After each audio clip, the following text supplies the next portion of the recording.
I stood in my scrubs at the iron gates of the Meadowbrook Country Club, staring at the wall of people blocking my path.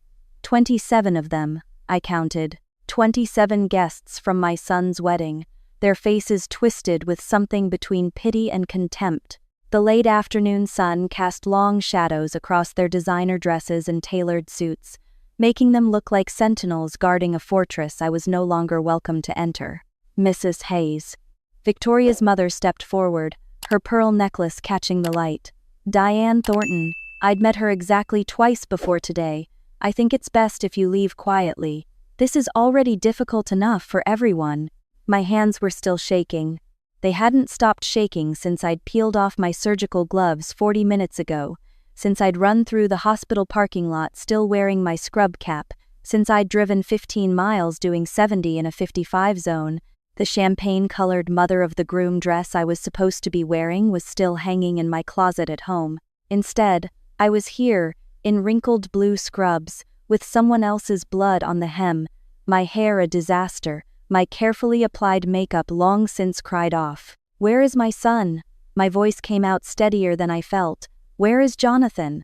Diane's expression shifted to something practiced, something she'd probably rehearsed. Jonathan is inside. With his wife. The word hit me like a physical blow. Wife. The ceremony started at 4 o'clock, she continued, her tone the kind you'd use with a confused elderly relative. When you didn't show up and didn't answer your phone, we had to make a decision. Victoria was here. She's always been here for Jonathan, unlike some people who put strangers before family. Strangers? The word tasted bitter. I was saving 3 babies' lives. So you said in your text. This from Richard Thornton, Victoria's father, Jonathan's boss at Thornton and Associates. But my daughter's wedding day only happens once. You made your choice. I had made a choice. 4 hours ago, when my phone rang in the middle of getting my hair done for my only son's wedding, Dr. Patricia Chen, my former supervisor at Children's Memorial, her voice tight with controlled panic. Eleanor, I know what day this is. I know what I'm asking. But we have triplets born at 26 weeks, mother hemorrhaging, father having a breakdown in the waiting room. You're the only NICU nurse I trust with this. Everyone else is with the flu outbreak on the 3rd floor. I need you. These babies need you. I'd looked at myself in the salon mirror, at the elegant updo the stylist had just finished, at the makeup that had taken 45 minutes to apply. My son's wedding started in 3 hours. I was supposed to give a toast.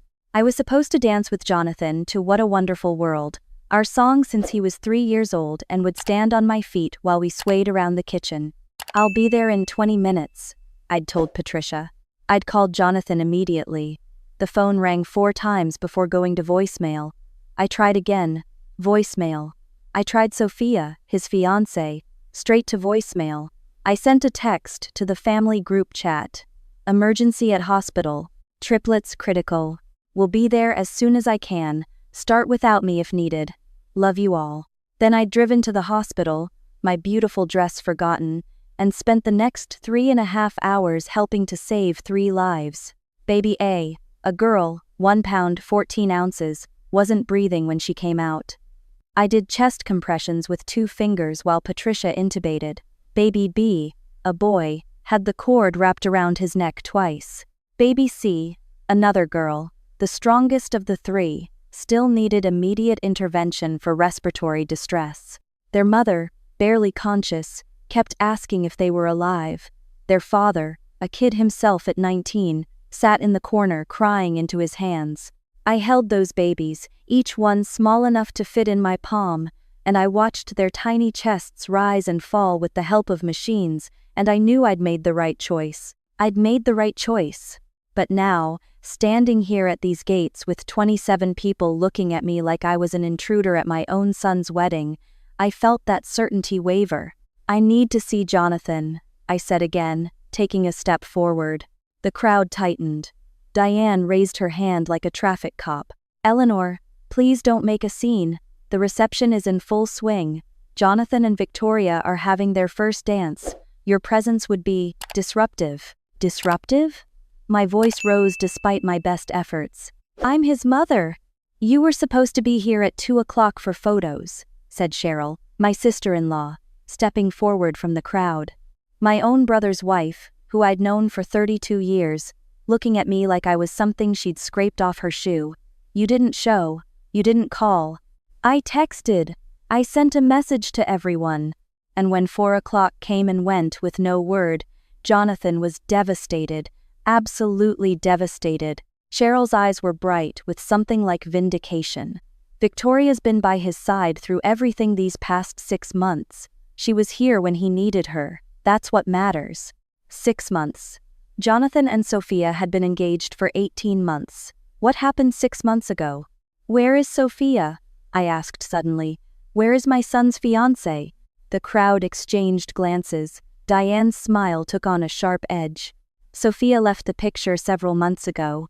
Jonathan realized he needed someone who understood his world, his ambitions. Someone from his professional circle who could support his career. Victoria was the natural choice. The natural choice. Victoria Thornton, 28 years old, the boss's daughter, the golden ticket to partnership at the firm. You're saying my son broke up with Sophia and got engaged to Victoria in less than 6 months, and nobody told me? More glances. Cheryl had the grace to look uncomfortable. Jonathan said you two haven't been close lately. That you've been distant, critical of his choices. That's not. I stopped. Thought about it. 6 months ago was August. In August, I'd told Jonathan that working 80-hour weeks was going to destroy his health and his relationship. I'd told him that making partner before 35 wasn't worth sacrificing his happiness. He'd gotten angry, said I didn't understand ambition, didn't understand his world. We'd barely spoken since. But surely he would have told me about breaking up with Sophia. Surely he would have invited me to meet Victoria before scheduling a wedding. Unless he hadn't scheduled it. Unless this had been arranged, planned, executed in the 3.5 hours I was at the hospital. Let me through, I said quietly. I need to see my son. I'm afraid we can't do that. Richard Thornton stepped forward now, his hand resting on his wife's shoulder, in a gesture that was probably meant to look protective, but came across as possessive. This is a private event. You're not on the guest list. Not on the, I'm his mother. You were his mother at 2 o'clock this afternoon, when you should have been here for family photos. You were his mother at 4 o'clock when he needed you standing beside him. Instead, you chose to be at the hospital. Richard's voice was cold, corporate. Jonathan has moved forward. I suggest you do the same. The crowd murmured agreement. I recognized faces. Jonathan's college friends, his colleagues from work, cousins I hadn't seen in years, my brother Michael standing in the back looking anywhere but at me. Not one of them met my eyes. Not one of them spoke in my defense. You can't do this, I said, but my voice had lost its strength. You can't just. Actually, we can. Victoria appeared at the gate, and my breath caught. She was stunning in a white wedding gown that probably cost more than my car. Her dark hair swept up in an intricate style, diamonds glittering at her throat. This is private property. The Thorntons have been members here for 30 years. You are not welcome. Where is Jonathan? I was begging now. I could hear it in my own voice. Please, just let me talk to my son. Victoria's smile was cold. Your son is inside, celebrating his marriage. To me, he doesn't want to see you.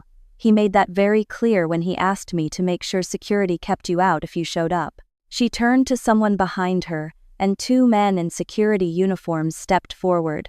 If you don't leave peacefully, we'll have to call the police, one of them said, not unkindly. He looked uncomfortable with the whole situation. I stood there, frozen, unable to process what was happening. This wasn't real.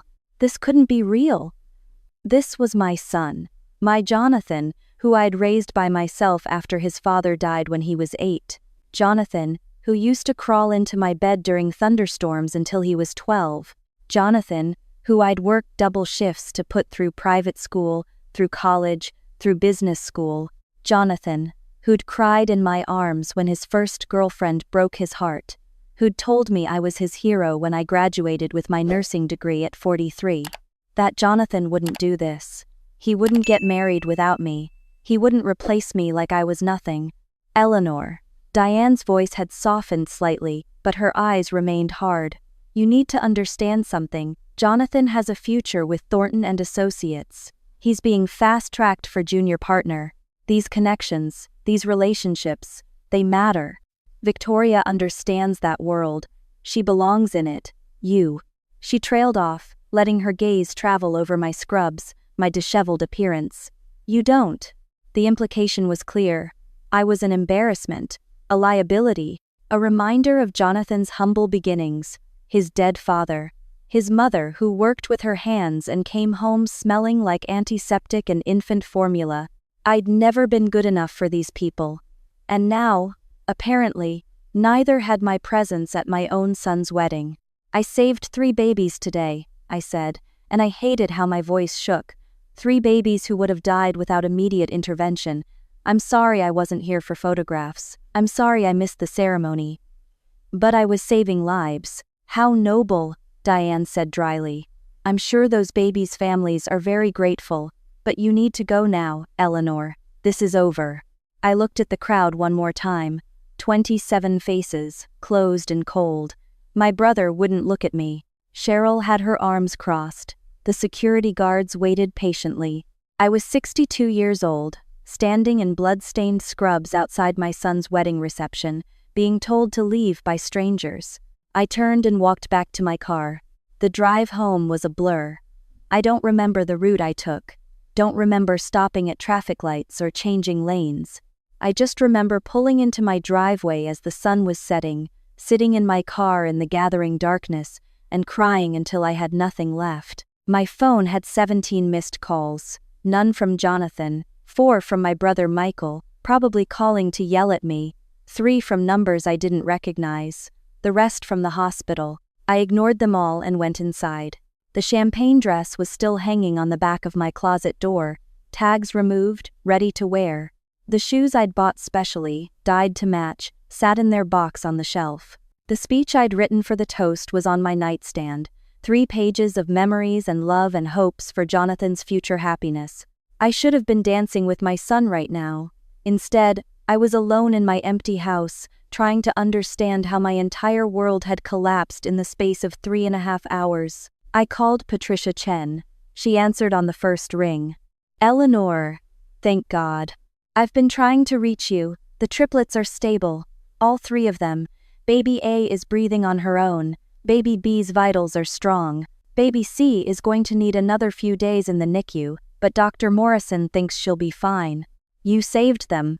All 3 of them. I should have felt something. Pride, relief, satisfaction. Instead, I felt hollow. That's wonderful, Patricia. Eleanor? Are you okay? How was the wedding?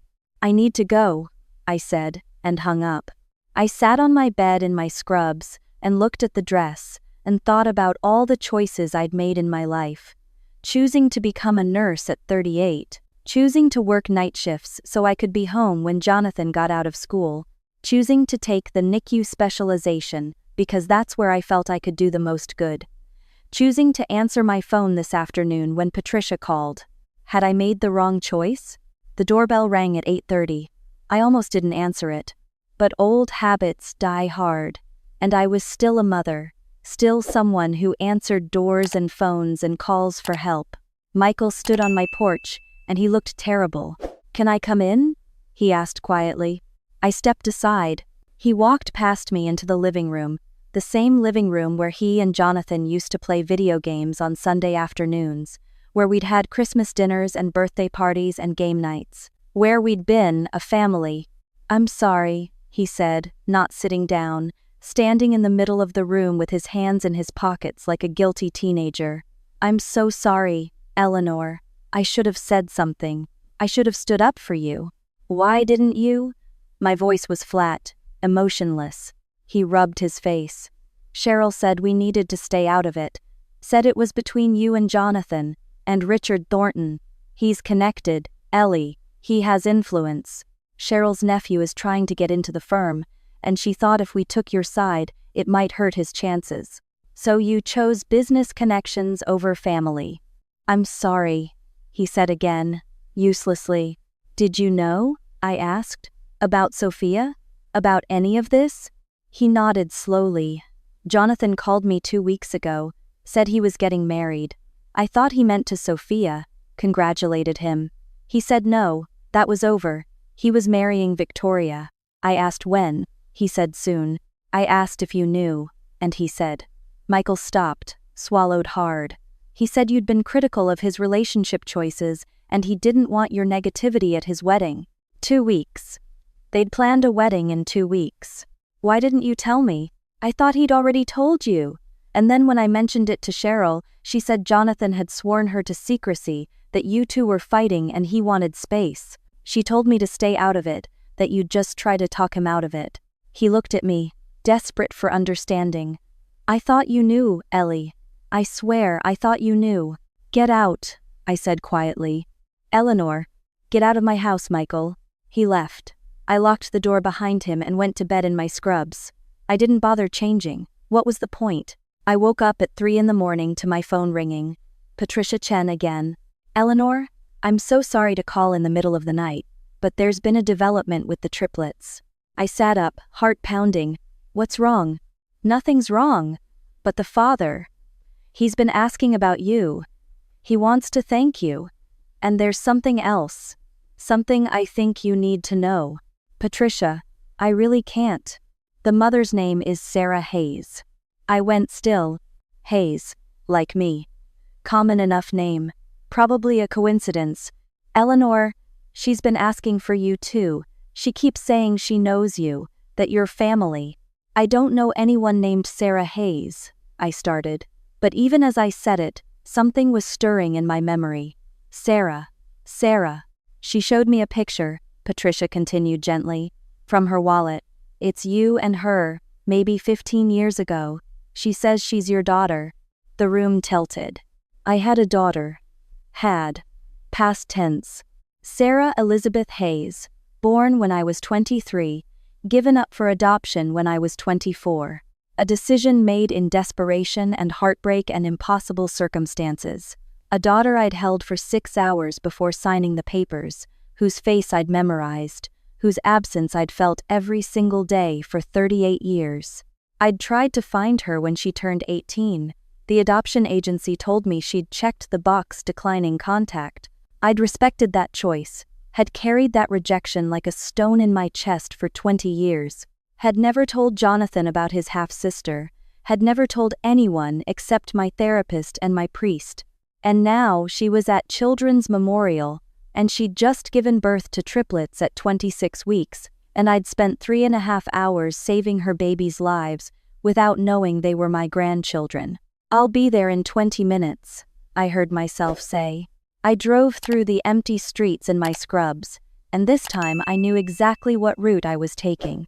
The hospital was quiet at 3 a.m, just the night shift and the emergency cases and the babies who couldn't wait to be born on a convenient schedule. Patricia met me at the NICU nurses' station. Room 4, she said. The babies are in the 3 isolates by the window. Sarah's in recovery on the 3rd floor, but she wanted to come down. She's in the chair beside baby C. I walked to room 4 on legs that didn't feel like my own. Sarah was asleep in the chair, her hand through the isolate's portal, one finger touching our granddaughter's tiny palm. She looked like she had in the picture I'd kept hidden in my jewelry box for 18 years. Straight dark hair, my nose, her father's eyes. She looked like Jonathan. I must have made a sound because her eyes opened. For a long moment, we just stared at each other. Hi, she said finally. Her voice was hoarse, exhausted. I wasn't sure you'd come. Patricia said you asked for me. I didn't know it was you. She laughed, a broken sound. Not until after. When I woke up and they told me who'd been in the delivery room, Nurse Eleanor Hayes, I thought maybe, but it's a common name. And then I saw you walk past my room, and I recognized you from the pictures. Pictures? My parents, my adoptive parents, they gave me everything from the adoption file when I turned 18, including the photo you left, the one of you holding me, her eyes filled with tears. You look the same, just older. I didn't know what to say. What do you say to the daughter you gave up 38 years ago, the daughter you just saved without knowing? Why didn't you want contact? The question came out before I could stop it. When you turned 18, the agency said. I didn't check that box. Sarah's voice was firm. I wanted to meet you. I wanted it so badly. But my parents said, they said you'd made it clear you wanted a closed adoption, that you'd moved on with your life, had another family. They thought it would be easier for everyone if I didn't pursue it. Another lie. Another person deciding what was best for me without asking. I looked for you, I whispered. When you turned 18, when you turned 21, 25, 30, I looked every few years. The agency always said the same thing. I looked for you too, she said. I found you 3 years ago, found out you were a nurse at Children's Memorial. I almost came by a dozen times, but I was scared, and then I got pregnant, and then I got sick, and then, she gestured at the isolates. Here we are. Here we were. Tell me about them, I said, moving closer to look at my grandchildren. Tell me about the babies. We talked for an hour. She told me about the pregnancy, the complications, the bed rest that didn't help, the emergency C-section at 26 weeks. She told me about Marcus, the baby's father, 19 years old and terrified but trying so hard to be strong. She told me about her adoptive parents in Oregon, good people who'd raised her well but didn't understand why she'd wanted to find her birth family. And she told me about Jonathan. I know about him, she said quietly. I found him when I found you. Your social media isn't private. I saw all the pictures of you two together. He looks happy, successful. He got married today, I said, and the words felt like glass in my throat. While I was here, while I was with you and the babies. Sarah's eyes widened. And you're here instead of, he married someone else. Someone from his firm. He didn't want me there. I told her everything.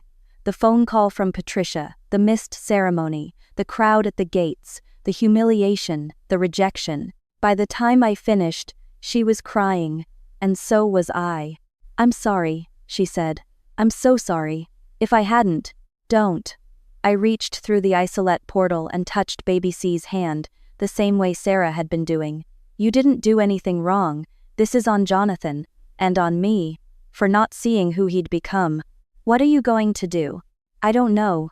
We sat together in the quiet NICU, watching 3 tiny babies breathe, and I thought about families and choices, and the ways we build and destroy them. At 5 a.m, Marcus came in with coffee. He was tall and thin, with kind eyes and an exhausted face. When Sarah introduced me as the nurse who'd saved their babies, he started crying and hugging me and thanking me over and over. Sarah told me, he said when he finally let go, about you being her, you know, her birth mom. That's crazy. That's like fate or something. Or something, I agreed. My parents want to meet you, Sarah said tentatively. When things settle down, if you want to, I'd like that. And maybe, if you want, you could be in the babies' lives? We're going to need all the help we can get. 3 babies is. She laughed, overwhelmed. It's a lot. I looked at the isolates, at baby A with her impossibly tiny fingers, at baby B with his shock of dark hair, at baby C who already seemed to be fighting harder than her siblings. Have you chosen names? I asked. Sarah and Marcus exchanged glances. We were thinking Eleanor for baby C, Sarah said softly. If that's okay with you. Something broke open in my chest. Something that had been closed and locked for 38 years. I would be honored, I whispered. I stayed until 7, when the morning shift came in and Patricia shooed me home to get some sleep. Sarah made me promise to come back that evening. Marcus hugged me again. I touched each baby's hand through the portal and whispered promises I intended to keep. I drove home as the sun was rising over the city, and for the first time in 24 hours, I didn't feel hollow. My phone had 43 missed calls now.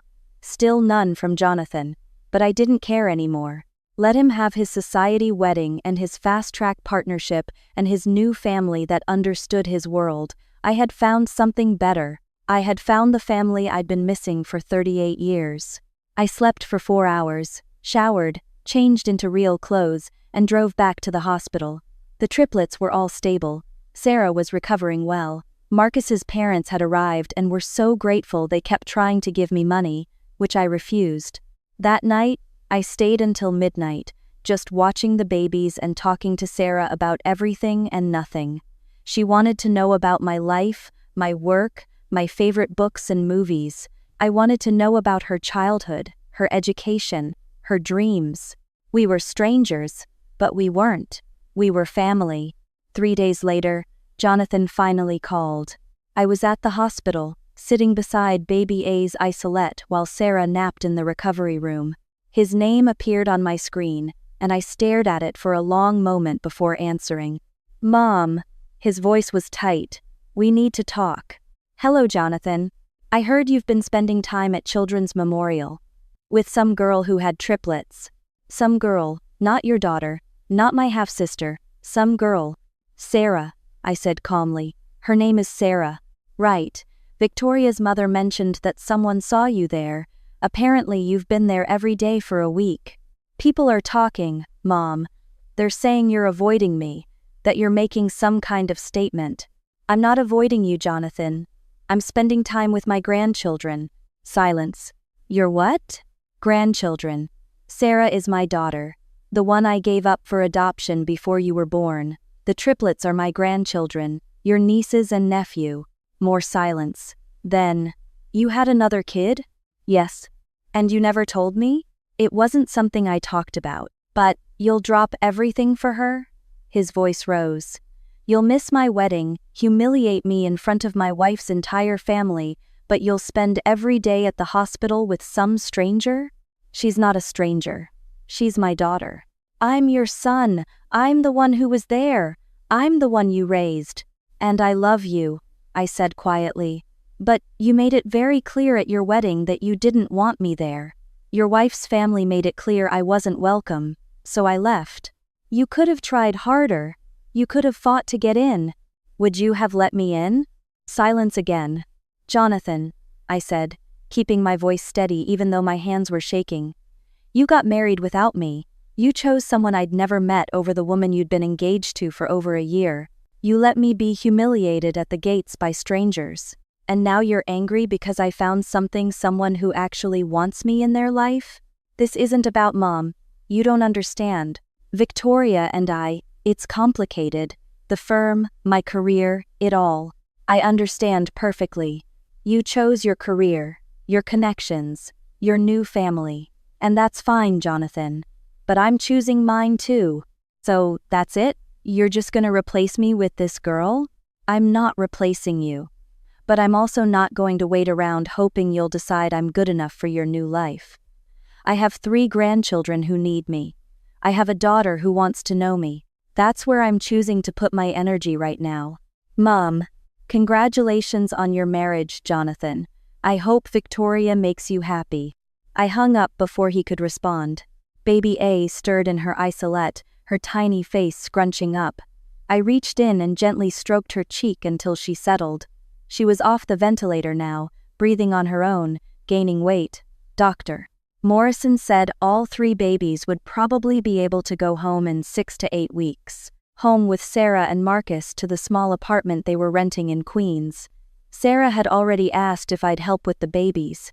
If I'd be their grandmother, not just in name but in presence. If I'd teach her how to handle 3 infants at once, how to nurse and change and soothe and survive. I'd said yes before she'd finished asking. My phone buzzed. A text from Michael. "Cheryl and I are getting divorced. She told me I had to choose between you and her family's business connections. I chose you. Can we talk?" Another buzz. Patricia Chen. "Coffee tomorrow?